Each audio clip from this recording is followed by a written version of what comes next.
Welcome everyone, I'm Anthony Hero, today joined by Pink Sparkle Puff, and all of the frames just fucking dropped. There's no frames, there's only one picture in this whole series. There's one picture! How are frames getting dropped? There are no frames to drop. But this is the Shut Your Mouth Lounge, episode 192. And yeah. It's a lot of episodes. Yup. We're getting close to 200, and W might not be there for it. No, that would suck. Yeah. We'll have to delay it inevitably till we can actually get him on there. So it'll just jump from 199, 201, 202, etc. Yeah. And then when he gets back, we'll just do the 200th podcast then. Yeah. Anyway, Pink, is there anything coming out on your channel? Is it Dead by Daylight? Yes. That isn't Dead by Daylight. Yes, actually. I have. No, I didn't say that isn't Dead by Daylight. I asked if it is Dead by Daylight. Oh, I misheard you. But yeah, there's plenty of Dead by Daylight coming out on the channel still. Got a tremendous backlog of that, so it'll be steadily coming out. And I'm also going to be uploading the Left 4 Dead playthrough that we did with Goku a while back. Yeah. That was about an hour long, and I still have it on my hard drive. And I was like, let's go ahead and upload this and get it off. So I can delete it. I don't need that anymore. Yeah, I didn't edit it into the video because you tried to upload it 4 times and it failed 4 times. So I was like, did it really? Yes. So I was like, no. You know what? I'm just gonna stop bothering Pink about it. It just doesn't want to work. All right. Well, I guess if you want to see my point of view of it all, tune into my channel because it's going up this week. Yeah, because I think I spent 2 weeks asking you to upload it to the drive because I kept looking at it, wasn't up, and every day that I asked you started uploading the video to the drive as we were speaking, and it still wasn't on the drive. So I was like, obviously it's not uploading for some reason. I don't know why. The drive just did not accept it. It's like, nope, don't want any Left 4 Dead. No, thank you. Yeah. I mean, at least you can still upload your point of view. Goku also recorded his point of view, but we had to delete it on the spot right after the recording because it was 50 gigs. Because he recorded in freaking 60 FPS, almost less. That's a lot of gigs. Yeah. And knowing his internet, if he tried uploading that anywhere, it would have taken him a month. So I was like, you know what? Let's change your recording settings right now. I'll also probably delete that because your hard drive probably doesn't need 50 gigs of junk data. Probably not. Probably not. So next time you record with Goku, he can record his point of view and it should be fine. But yeah, that one got messed up.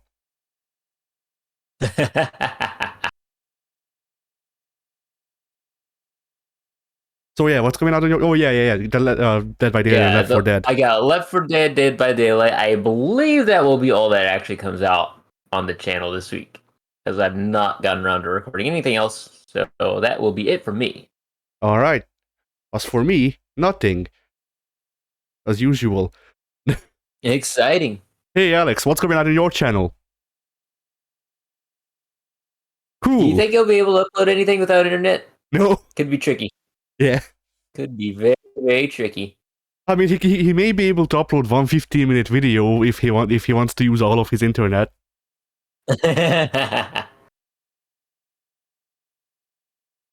But yeah.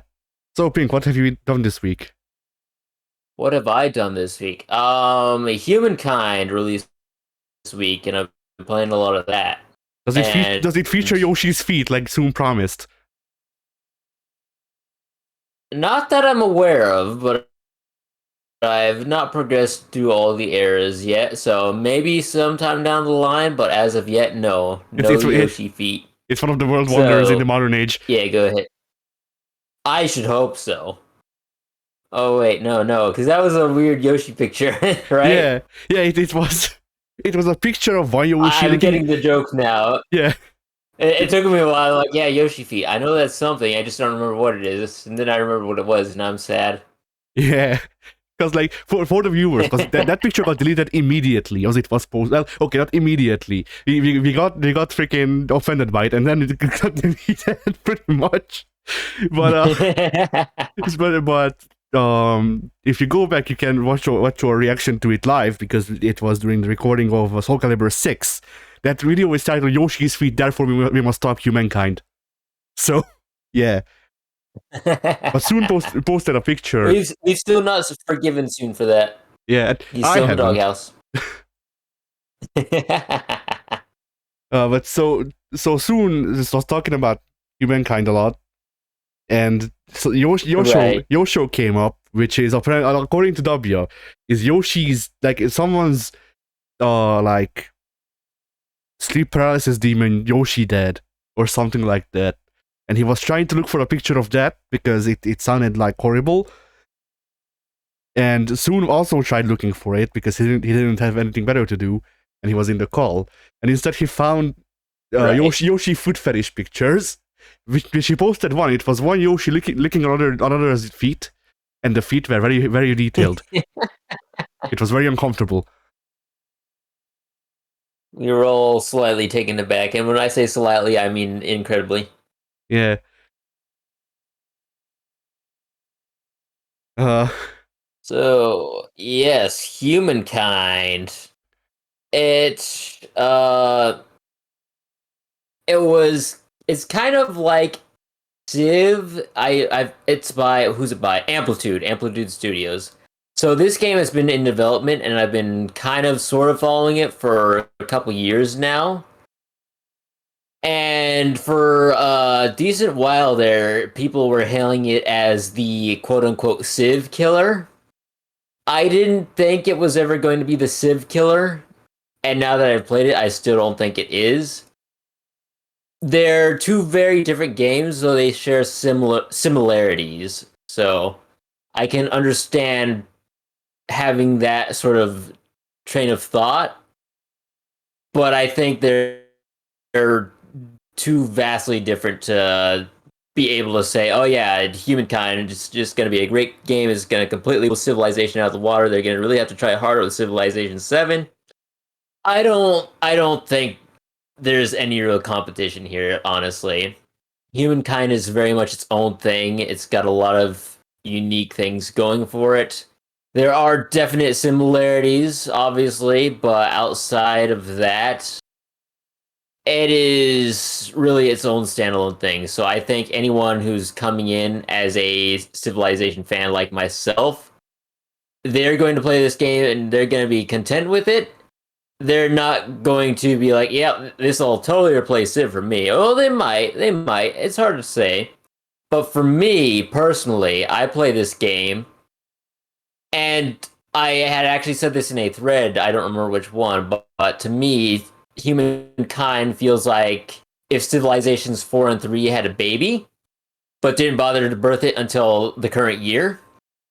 Because graphically and aesthetically, it's very appealing, very modern, but there's a lot of UI stuff that I feel like isn't done well enough. It's a lot of it feels very bare bones, not any better, and sometimes worse than Civilization at this point.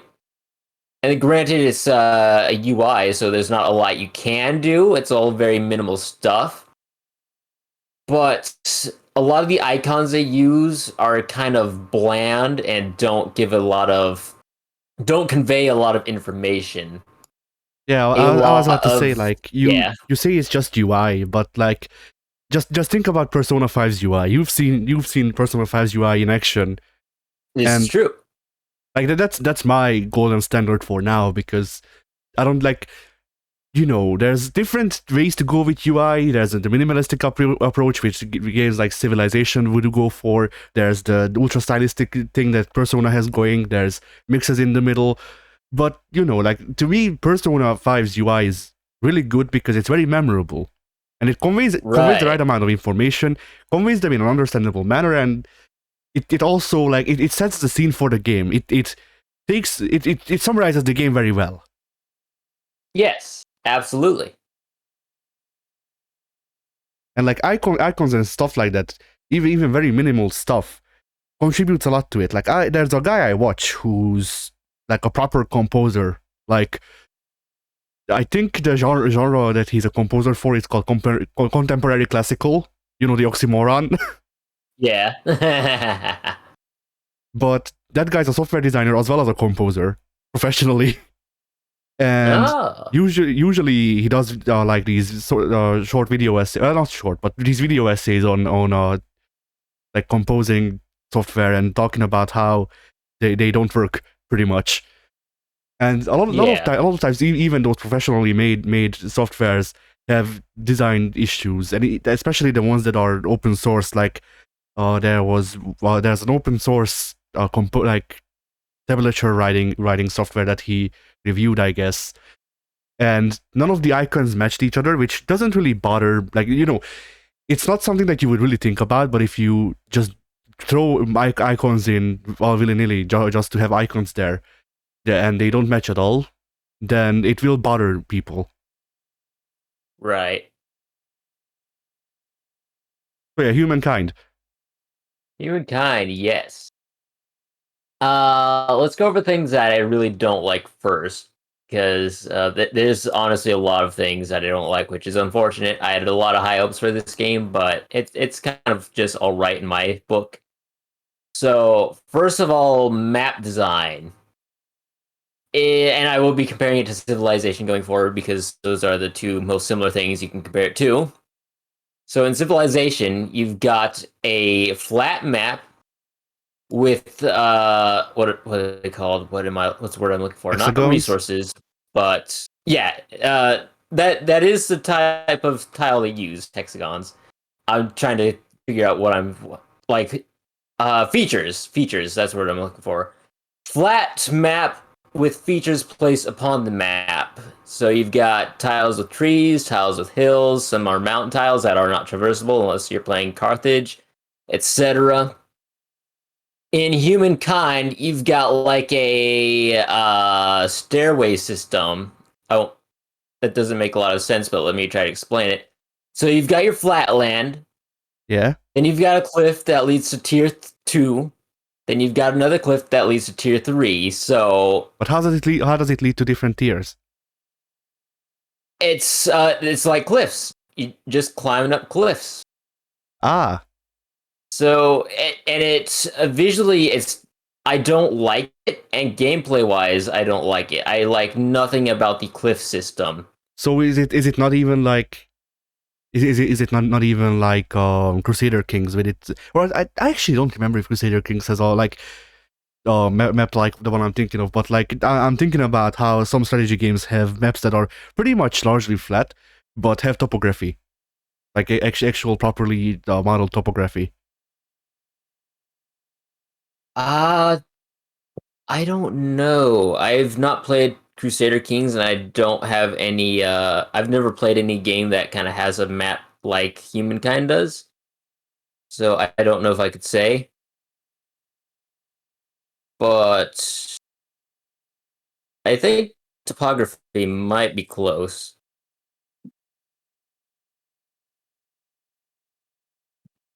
So yeah, the tier system Oh, is bad. almost. But Yeah, yeah.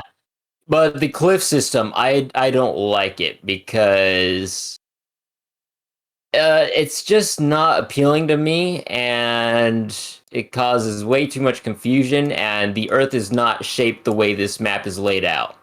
We're not all well. We kind of are sitting on a bunch of mountains, but very clearly we don't have random cliffs spawning in our backyards to lead to higher ground.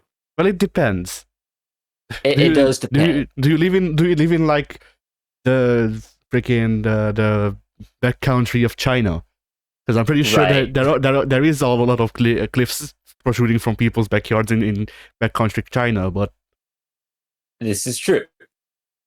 but you know the backcountry China is also not the entire world. So Yes, this is also true. So yeah, I don't like the map designs for the most part. I'm sure I'll get used to them, but for now, I'm really not a fan. What else did I not like? Combat system. So you've played a little bit of Civilization 3, I believe, with Alex. I played. Did you ever? I played. We played. All three of us played three. Yes, we did. I think we were all together with that one. Yeah, and I think. Wait, no, And that might nobody knew have what just was been going on. three. Yeah, I mean, I won that game just by having spawned on a different continent than the two of you. So the two of you killed each other, and I just lived. Yep. Good game. Yeah. So, in Civilization, the combat mechanics are just like kind of like chess or checkers. Well, more like chess because checkers is jump over things. So all it is moving your unit into a adjacent unit, and then they, tally up the scores and whatnot, the combat strength, do a little bit of arithmetic, and then give you your victor. Yeah, There's an advanced combat system in Humankind, which I've not yet figured out. So I can't really go too in depth on it because I didn't like it. There is a option for an instant, what do they call it? Instant resolution, which is basically just utilizing the Civilization battle mechanics ah, of move this unit onto another unit. They'll check the numbers, check the stats, give you an outcome, and there you have it. But the standard battle mechanic is you move into a unit, and then there's kind of a battle within that tile. Actually, I've got Humankind open right now, so I can visually see what I'm talking about. Let's click manual battle. So I when mean, you go into yeah, battle, all your little units spawn, and you're kind of locked to a, let's count, 3, 6, 7, 8 tiles that you can maneuver around. 4 of them belonging to you. Actually, I've got 5 right here, and it looks like only 2, but they are on the coastline. They should have more tiles. So let's say we both get 5 tiles each to spawn our units in, and then you'll utilize, like, if you've got a unit that equates to 4, you'll have 4 units to place around the map, and I then you do the see. little Civilization battle mechanics with those units. Ah, I And thought it would the be interesting, but I guess I'm wrong. no, it's just It's just the same, not. but with more steps. It's the same with more steps. Yes, exactly.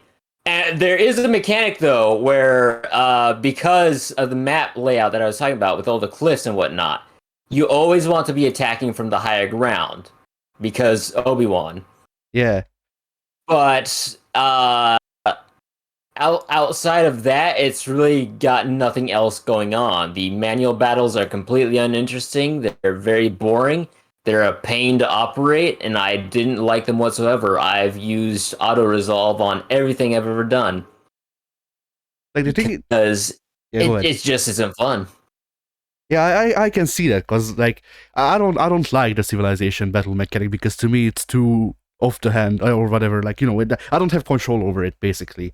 Right, For similar like for the exact opposite reasons, I also don't like Total War, by the way, because in Total War most of the gameplay is about the battle tactics, and right, like I like the battle tactics part of Total War, but everything else seems kind of neutered to make up for the battle tactics being very in depth, and I don't like that. right.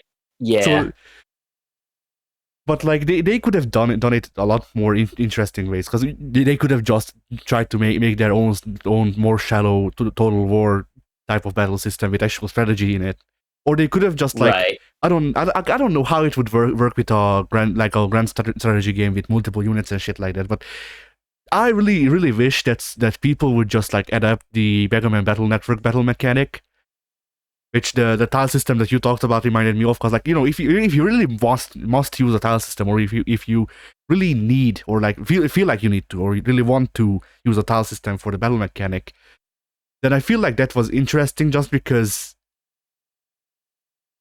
it was more active.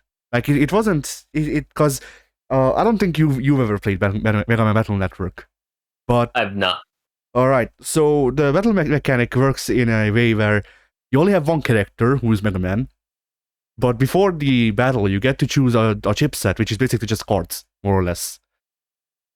And you get cards shuffled into your hand randomly, pretty much, and you can choose to use the card that the game gives you, or you can run the timer out if I remember correctly, and then get a new one. I forget. It's been a while since I played those games, but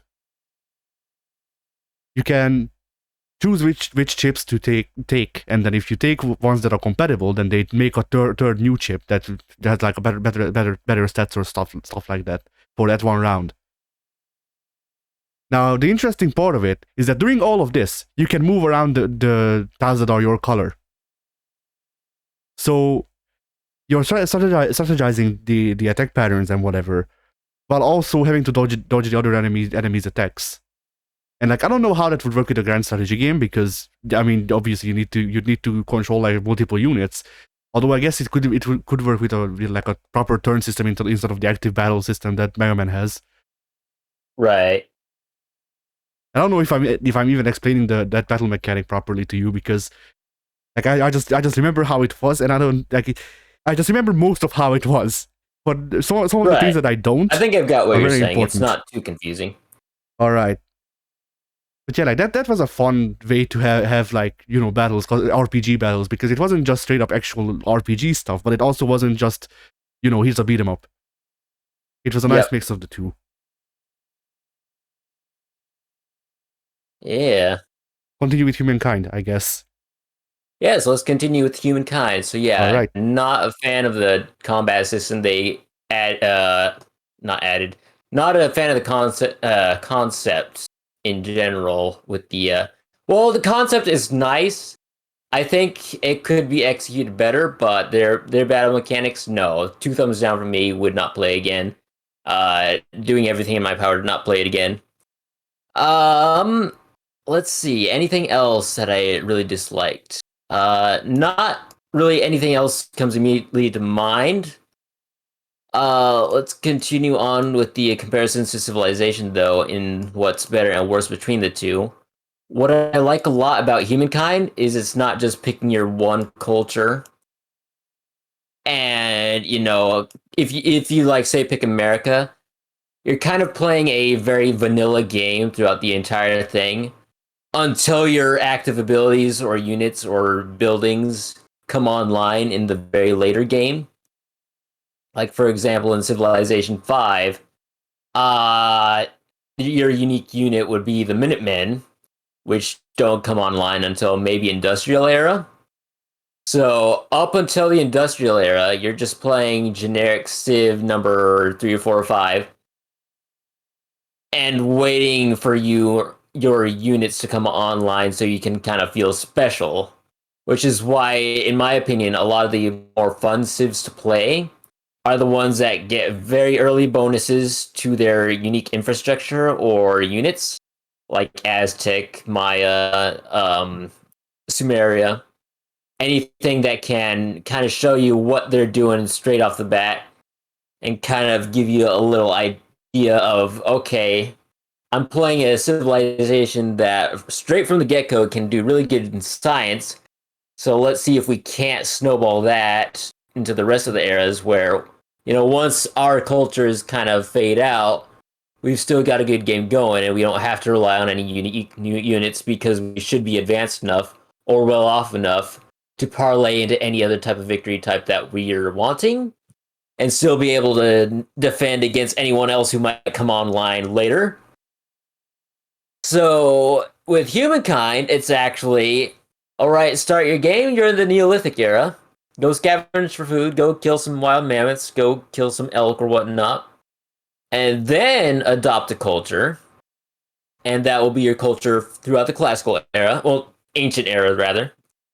And then when you attain enough stars to advance to the next era, you choose a different culture. And that keeps going down until you get to the medieval, industrial, etc., moderns, beyond modern. I don't know if that actually exists because, you know, all the countries kind of stay the same now. And I think that's very unique. I really like the take on it. Again, I don't think that will equate to, oh my god, this is a Civ killer, because it's really not. I think the beauty of Civ is that it is a celebration of a single culture in your game. because sometimes I just want to play the Aztec, and yeah, I'll get a great early start, and then I'll be kind of bland vanilla for the rest of the game for the most part, but it's still fun because I'm playing as a culture that I wanted to play as. I Yeah. wanted to kind of have a celebration of the Aztec. With humankind, it's like, okay, great, we're gonna start off as the Olmecs, and then we'll become Carthaginians, and then we'll become I don't know, English or Britain, and then down the line, oh, we can change into Brazil. And it's very nice in humankind that you've always got unique units and infrastructure to acquire. The game never feels stale because it's not a waiting game of, oh, I can't wait to get my unique, or oh, I wish I had my unique from like a millennia ago when they were useful. It is now where, hey, no matter what area you're in, you're always going to have something good going for you with all the unique cultures that you can pick from. There is an option to keep your current culture, and you will acquire some sort of boost if you do, to kind of help you not fall behind by choosing not to adopt a new culture with all the new unique units and unique infrastructure. I've personally not done that yet because I want to try out all the unique cultures first, but it is an option. So that's cool. But again, it's not a type of Civ killer scenario where, oh, yes, this is so much better, because it's not. And let's see, anything else regarding cultures? Not really. I think I got all of that out of the way. I would like to say city management. I was talking about the user interface earlier, the UI, Yeah. that everything is kind of doesn't convey a lot of decent information. You've got a lot of menus and icons, and some of them you can figure out, some of them you have to hover over and get the little guide, readable guide, to tell you what exactly that is, what it's representing. Yeah, Clippy. Yeah, Clippy. Love Clippy. What a great guy. Yeah, there's a lot of that with the city management where it's hard to figure out what the optimal strategies are, because all I've cities that, like, I think they should have high growth rates, because I don't know, I got a city right here with like 12 food per turn, 20 production per turn, 34 culture per turn. That should be a great city. And then I'll click on the city and I'll check the stats, and it's like, oh yeah, you're going to lose a population in 10 turns because you don't have enough food. I'm like, wait, what the heck? How do I not have enough food? The city's only at 13 pop, and I've got like 11 on this tile, 6 on this tile, 8 over here. Why is there not enough food? And it's because the game is set to automate on a balanced policy. So it's taking citizens and balancing them between food, industry, money, and science, which are all the attributes that you can attain from a city. And if you click on the city growth icon, which took me forever to find, it will then put all your workers into finding, or not finding, into working on food production. And yet sometimes that still isn't enough. You'll have a decent amount of population, but not enough food to keep growing. But because you can't keep growing, it never just stagnates. It will always result in you losing one population in some amount of turns. And I don't know how to actually get the game to cap the population. Because in Civ 5, 6, 4, 3, etc., everyone I've played thus far, it is very easy to get your city to a decent amount of population and then cap it. Say, okay, that's it. Don't get any more food, don't get any less food, where we're not going to grow, but we're not going to die out either. With humankind, it's like, okay, you'll grow a little bit, then you'll lose a population, and then you'll get it right back, but then you'll lose it again. So you've got a constant cycle of life and death going there. And it's very annoying because you have to always click the acknowledge button on the little pop-up window that indicates, oh yeah, you had a city lose its population. Oh hey, your city grew now.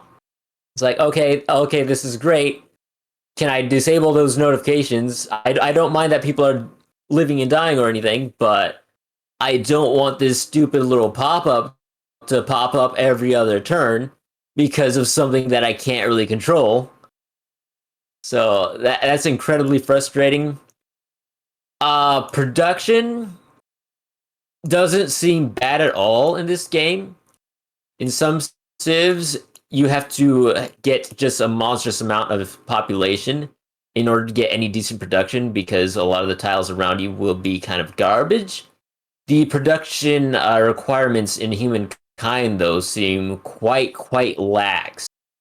I've got cities with like only 3, 4, 5 production within their immediate radius, and they're still able to pump out units and buildings just fine. So I don't know if that's intentional or not. I kind of don't understand it because again, the city growth is very fickle, but the city production, it's like, yeah, do whatever you want. There's really no penalty for anything you do because you can focus on production, you cannot focus on production. I've found that it's made very minimal difference. And I don't know if that's how it should be. It definitely feels off. The money system, I haven't figured out. There's a way to make trade routes. I have trade routes. I don't know how. I don't know why. Trading and diplomacy with the AI is also really weird because I'll get notifications like, oh yeah, the Persians bought some horses for 10 gold. I'm like, what? I never got any requests for that. Am I getting scammed here? What's going on? And there's, it's very, I'm sure I'll figure it out, but at the moment, it's very to maneuver through all the menus to try and figure out, okay, what do I have any trade routes? Where are they going? Who's buying what from me? Can I buy anything from them? Trade is just really freaking weird, and it's not in Civilization. So I don't know why it had to be so strange in Humankind, because to me it should be a very simple thing, but apparently not. And that about wraps it up for the city management. And I think I should wrap it up on Humankind because I've not played enough to really have any outstanding opinions on anything else. So, closing thoughts. It's an average game. I'm a little disappointed with it. I had higher hopes for it.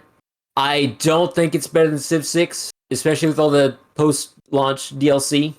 I don't even think it's better than Civ 5, which I'm not the biggest fan of Civ 5, but it's still a fun game, and I still think I would rather play Civilization 5 over Humankind.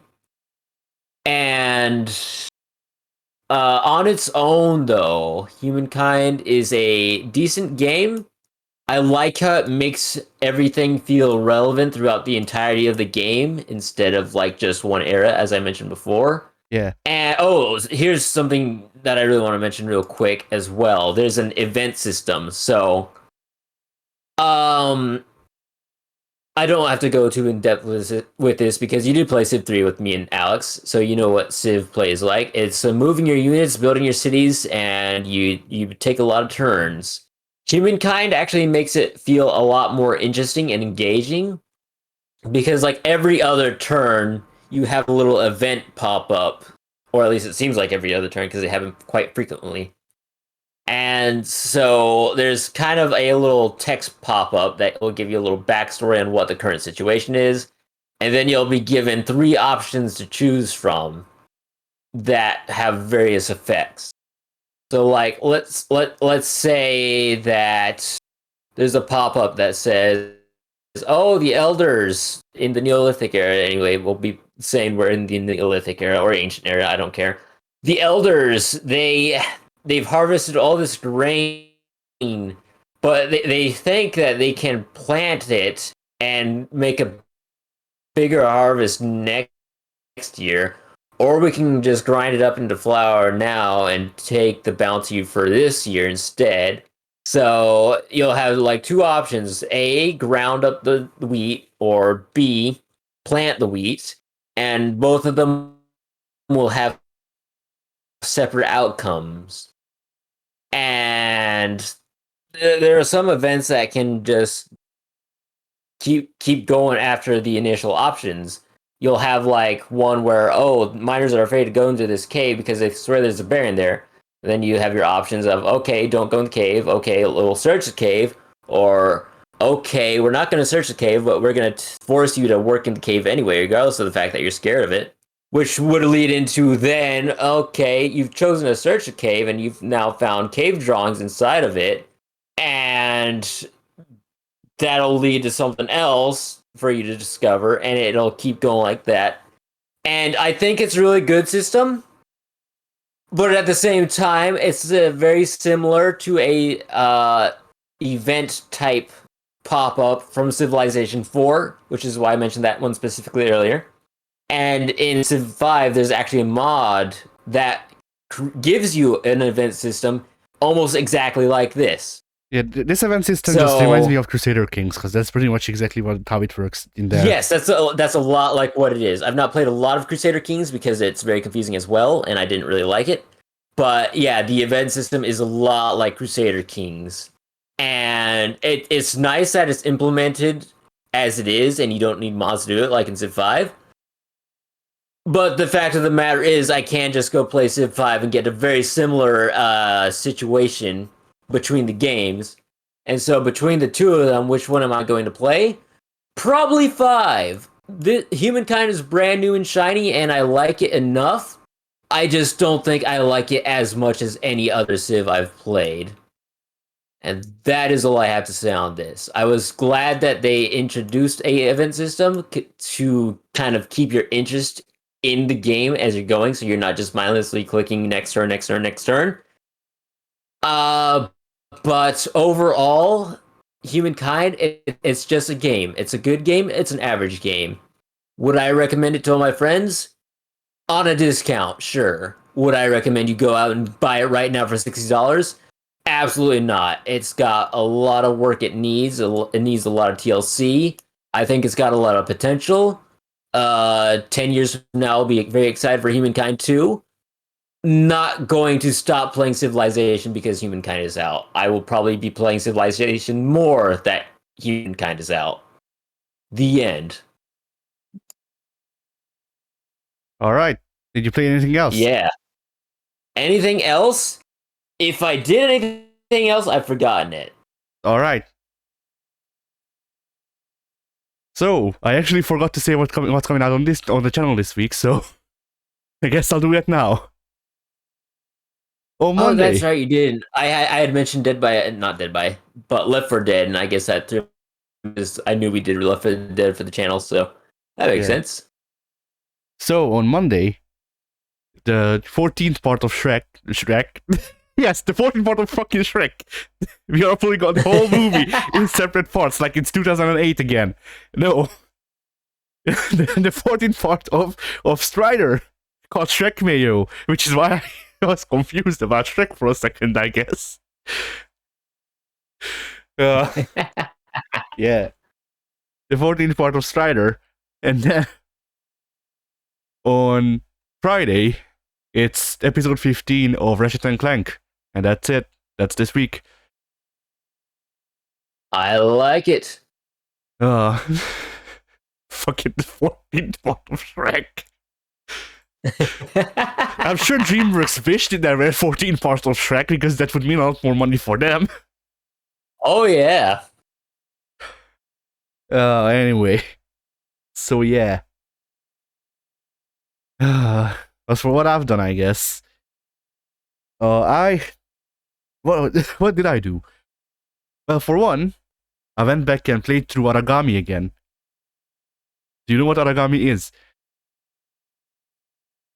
Think. When you say that word, I hear origami, which is paper folding. Yeah, no, not origami. Origami. Origami. So I do not know what that is. Alright, Origami is an indie stealth game, pretty much, yeah. That's heavily inspired by Japanese culture and shit, but it's not. I don't think it's technically set in Japan, even though it's very obviously Japan, but not Japan. Right. And it's not particularly long.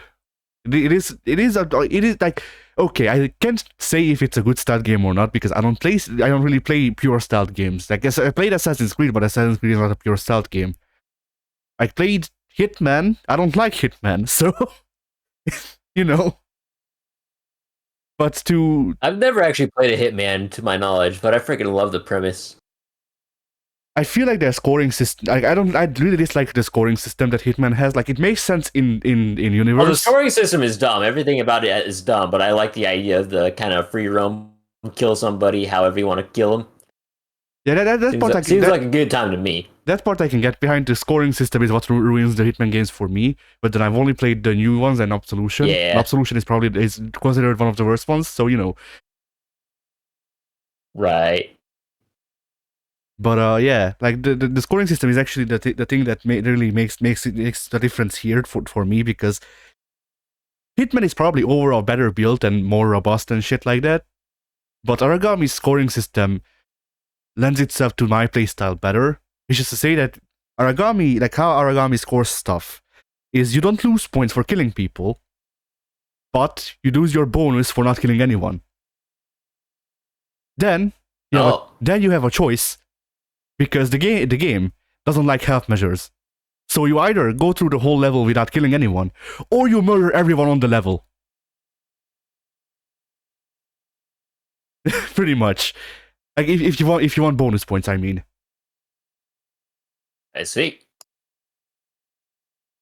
And is there anything else? Like, yeah, the three things that really make a difference, I guess, score wise, or like, do you get separate medals? Is either killing everyone, not killing anyone, and also not being detected throughout the whole level.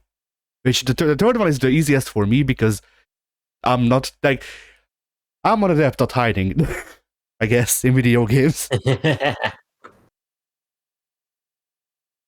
But yeah, so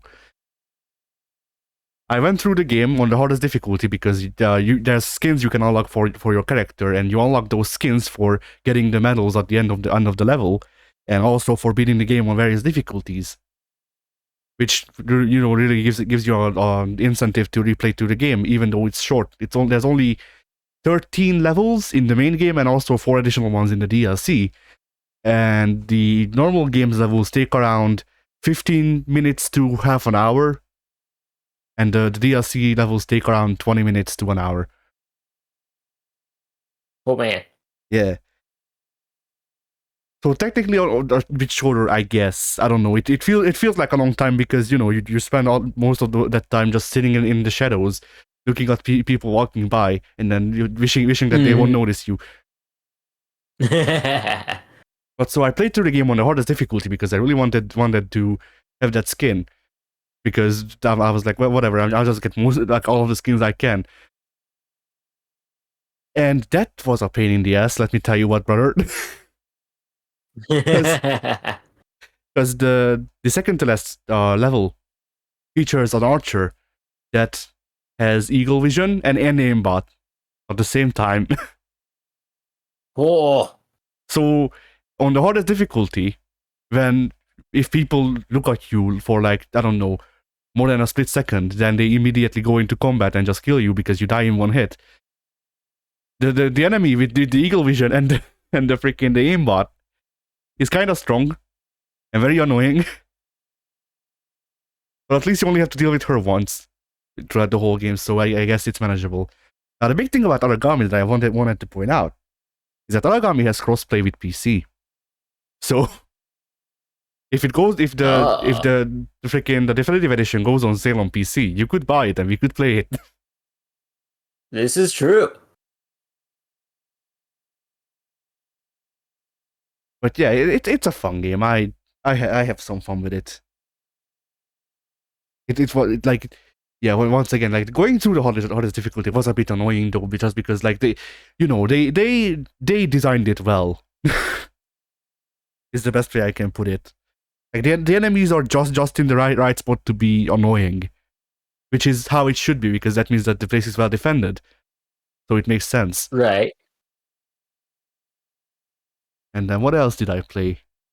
Technically not a real video game, I guess, but it is something that I feel like I should bring up just because it's funny event in the world. But you know the guy I keep bringing up recently, I guess, called Jerma, who's one of the like biggest Twitch streamers. Yes. So, like 4 years ago, he made a joke that he joked about how funny it would be to have Sims in real life. So, fast forward to now, and he's doing a streak of streams where he got a sponsor because he couldn't pay out of his own pockets. It was just too much. Like, I think he said that Right. the costs for these streak of streams would have been like 3 or 4 times that of the carnival stream, which, if I remember correctly, were between $20,000 and $40,000. So, Cool. yeah, That's a lot of money. yeah. And that's why he got a sponsor, because he can pay those $20,000 to $40,000 from his pocket, and he will, but he can't play like 100,000 just like that. But yeah, so he got a sponsor, and he actually like got a stage crew and a studio and all that, and he partnered up with Twitch as well, so that there's natively supported controls for the Sims in real life where you control him. I don't like this. I mean, it's it could be a lot worse. like he made sure to make it actually like fun, because there's scripted events pretty much that Right. reference his stuff and stuff like that, but it's not completely scripted. It's just like he's pretty much just taken what he usually does with the chat and just adapted it to the Sims formula, because usually he doesn't really reach it out loud, aside from when he can make a joke about what people are saying in chat, or he feels like that at least. And he's just taken his freaking his talent to make whatever the chat's being annoying about funny. And just made that into 3 streams. Today is the last one, actually. It's going right now. Ah. But they have this whole thing set up where someone from the stage crew sends a list of comments that they can get when the thing pops up, I guess, and then everyone votes, and it's a democratic thing. So the thing that gets the most votes is what he has to do for another, like, I don't know, 5 minutes, and it's all very it's well put together. Like, it's like, it's not something that you see every day. Is I guess the thing of Yeah, it. absolutely not. I've personally never witnessed a Sims in real life to this day, so yeah, definitely not something you see every day. And like even the small the like the whole overall presentation, like, you can it's cheapy, kind of, like, you can see that it's like, I don't know how to put it, because, like, like, if you just look at the stream when he's just doing shit, pretty much, when he's just acting out whatever the players want or whatever, then it looks cheap and all that, but there's actual structure to it all, which is something that I didn't expect. Because, like, for example, each stream he got a house upgrade, so he basically got more space in the studio to actually record, and they had rooms built. But he ended the second stream with a fire, which was not scripted, because the people, like, okay, it was scripted, but it wasn't like, basically how these streams are structured is that there's things that are scripted to end the stream, and if people vote for it, then the stream ends. And if people don't vote for it, then they can vote for it later. And you don't know what will end the stream, which is a very interesting way to set it up. Because like, one of those options was just like make food, and that turned into a house fire, where one of the, like, there were these like he had these stagehands dressed up in black clothes, waving around fires, and one of them just threw the fire to the ground, and they had a boxing match right then and there, and then he got thrown out of the window, and that's how the stream ended. So like it's a very enjoyable thing that he put up. It's like I forget like I think some people in the chat call it like a social art piece, and it kind of is that, because like it's a very weirdly structured thing of like the community choosing what this one person who is pretty much an actor does, and he's doing improv, but at the same time things are scripted. And I don't know, it's not fun. Like I don't know what I could compare it to, because it's not a video game, because it uses real actors in real time acting out things. But it's also not just like it's not a hands-off experience like a normal stage play would be. Right. So yeah, I guess that's something I played this week, just because technically there was an amount of interaction, and there's a way to lose. Yeah, it qualifies. And then what else did I do? I did in preparation for things, draw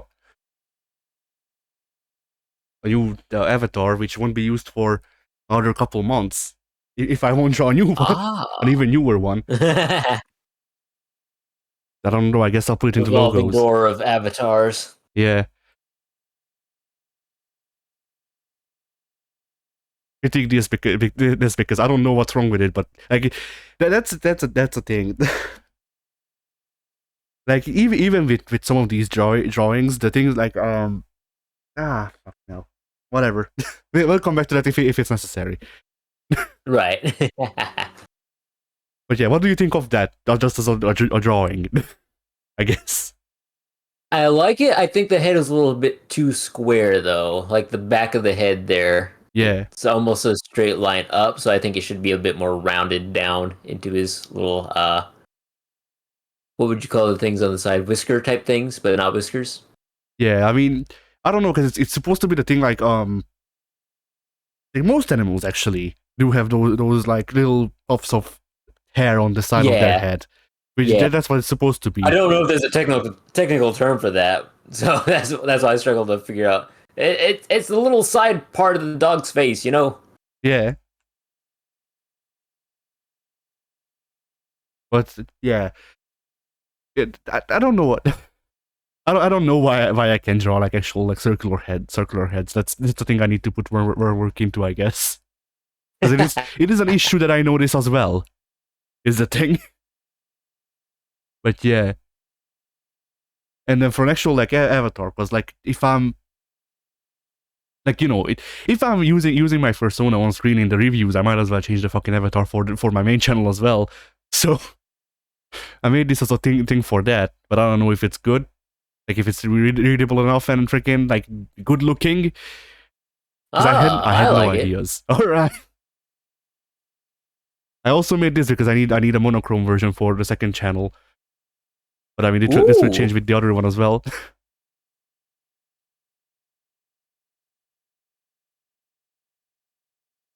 I do like the monochrome. All right, thanks. So I should just not bother with coloring. Is what you're saying? No, I think your colors look good. You definitely color better than I do. I don't know. Color is not my strong suit. Like, I don't know, because the only reason I don't go over the lines, for example, is because I use the fill tool. I don't need to. I don't need to go over the lines. True. Uh, That's for peasant work. Yeah. But so I did that stuff. That I guess I will go back and freaking like, because the thing with some of these drawings is that like I look at it and I'm like, something's wrong, but I don't know what. Something's just not right. Ah.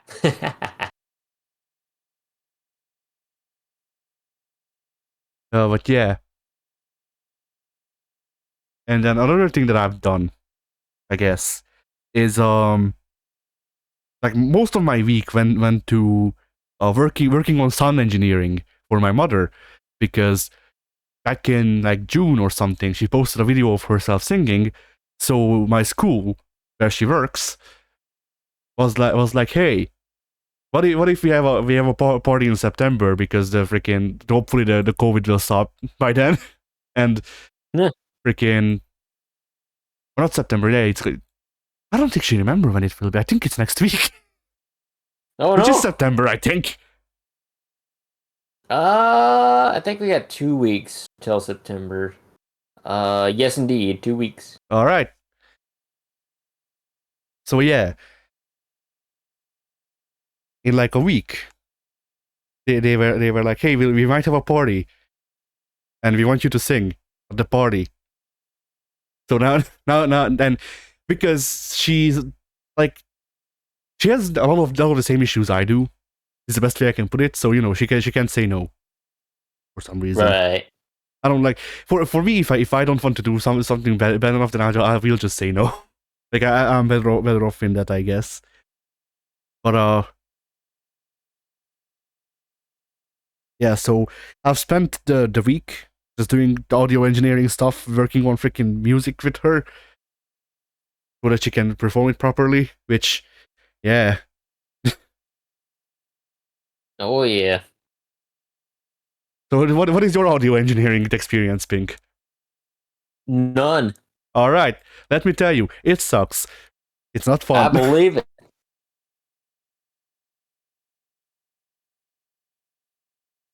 Like I don't even like. I don't even know where to start with why audio engineering sucks and why I just don't usually do it. Like I'm gonna have to start doing it when if I will ever start actually like trying to make my own music. But that's a fight for another day. Indeed. And just with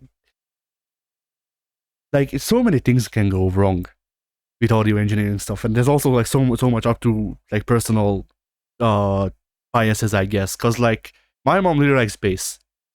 I don't because anything loud makes like you might have the same issue because it might be a thing whatever. But I don't know about you, but for me, whenever there's loud sounds, I don't like. It's not just a thing of like I get scared or anything. It's just like there's this like pressure in my ears that is really unbearable. Right.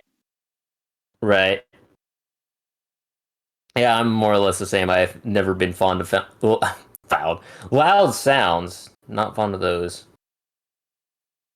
Yeah, and so basically, she really likes bass. I don't like bass as much, but just because bass usually either just distorts sound, is loud, or all of the above, really. Yep. And because of that, basically, I'm doing audio engineering without actually hearing anything. I'm just doing things by the numbers. And by the I don't mean by the numbers as in I'm doing things as you would usually do when you do things like this. I mean literally, I'm doing math. I'm doing audio engineering by math. That doesn't sound fun at all. Yeah. But you do need to like pay attention to the math of the filters and stuff like that, because like you can just use the stuff that comes straight the way it comes from the box, but then it won't be unique. And that's the big thing with Yep. with music, is that like you probably want to make it unique, at least a little bit somehow.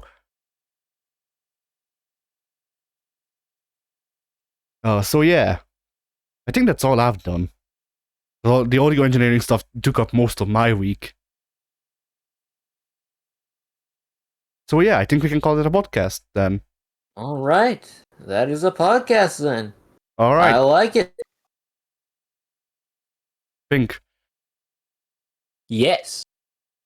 I don't know what you should say. Somebody help me. They won't feed me. I'm trapped in the basement. No, I need to shut this off. Cut the feed. Cut the feed.